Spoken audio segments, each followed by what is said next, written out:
श्रमिक हैं और ये 20,500 नहीं है। अभी हम इनकी जो गणना शुरू कराएंगे तो ये निश्चित रूप से 30 से 40,000 कारखाने उत्तर प्रदेश में निकलेंगे जिनके पंजीयन नहीं है। अभी हम उनको एक अवसर और देंगे कि आप सभी कारखानों के मालिकों को हम ये बात अनुरोध पूर्वक कहेंगे कि वो अपने अविलंब जो कारखाने पंजीयन नहीं है वो अपने कारखाने ऑनलाइन पंजीयन करा लें। और क्या योजनाएं हैं? उत्तर प्रदेश की श्रम कल्याण परिषद की प्रथम बैठक वाराणसी में संपन्न हो रही है 1950 के बाद आज, और उत्तर प्रदेश की पहली बारी मुख्यालय छोड़ करके लखनऊ और कानपुर को छोड़ करके हमने जिलों में बैठकों का दौर शुरू किया है। ये पहला अवसर हमें वाराणसी को प्राप्त हुआ है और आज हमारी 76वीं बोर्ड की बैठक संपन्न हुई है। इस बोर्ड की बैठक में हमने विभिन्न प्रकार के निर्णय लिए हैं। यूनिफाई नंबर श्रमिकों को दिया जाएगा, ये भी निर्णय हुआ है। 1 फरवरी से हमारी योजनाएं लागू होंगी, ये भी निर्णय हमने ये बताया है। और उसमें कुछ चीज़ें ऐसी आई थी कि जहां पहले 20 श्रमिक काम करते थे, उन श्रमिकों को 20 श्रमिक काम करने वाले श्रमिकों को ही वहाँ उनको योजनाओं का लाभ मिलेगा। अब ये भी निर्णय करने के लिए आदेश जारी हुआ है कि जहाँ 5 श्रमिक कारखाने में काम करेंगे उनको भी योजनाओं का लाभ मिलेगा।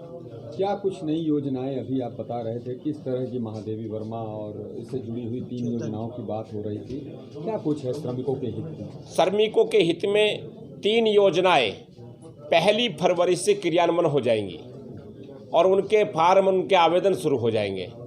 उनका पहली योजना का नाम है चेतन चौहान खेल प्रोत्साहन कल्याण योजना, दूसरी योजना का नाम है महादेवी वर्मा पुस्तक क्रय वितरण योजना, और तीसरी योजना का विवेकानंद धार्मिक और पर्यटन यात्रा कल्याण योजना। इन 3 योजनाओं का क्रियान्वयन 1 फरवरी से लागू होगा।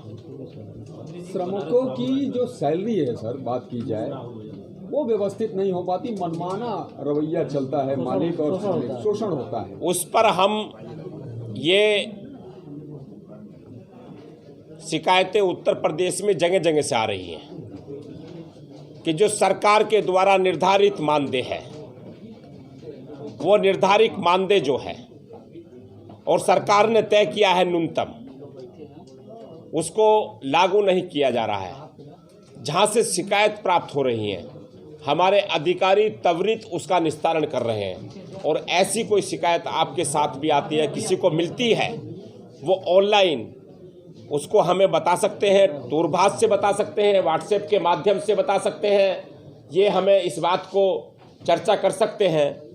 ये इस पर त्वरित कार्रवाई के आदेश निश्चित रूप से दिए गए हैं और हमारी सरकार इस पर सजग है और इस पर कार्रवाई करने के लिए दिशा निर्देश जारी है। एक मानक क्या है कि कितनी मजदूरी दी जाए कि उसका भरपेट वो परिवार भी चला ले? एक मानक तो सरकार का है, क्या मानक है? 8,000 रुपये न्यूनतम वेतन है।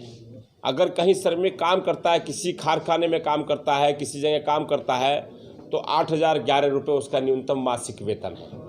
तो वो मासिक अगर वो उस प्रकार से, तो वो पूरा उसका सब ES, EFI सब चीज़ कटेंगे उसकी। प्रवासी लौट के आए थे, प्रवासियों जो कर्मचारी जो जिसको मजदूर बोलते हैं, उनके लिए क्या कुछ सरकार सोच रही है? सोचा भी था तो कहाँ तक पहुँची सरकार? असंगठित क्षेत्र की योजनाएं हैं वो असंगठित क्षेत्र के श्रमिकों